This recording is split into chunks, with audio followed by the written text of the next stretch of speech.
Formal nang tinanggap ng Muntinlupa City Police sa ilalim ng pamumuno ni Police Colonel Robert Domingo ang 8 bagong electric vehicles mula sa pamahalaang lungsod noong ika-13 ng Abril.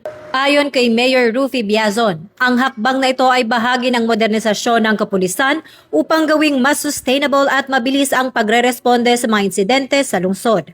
Ang mga bagong patrol units ay espesyal na idinisenyo para sa mas malinaw na seguridad dahil sa kanilang Battenberg markings, top light blinker system, at built-in public address system na magagamit sa mga operasyon.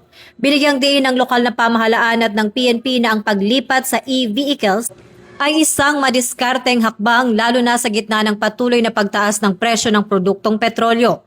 Upang matiyak na walang hinto ang pagpapatrolya ng mga pulis, nagtayo rin sila ng charging station sa loob mismo ng Muntinlupa Police Headquarters.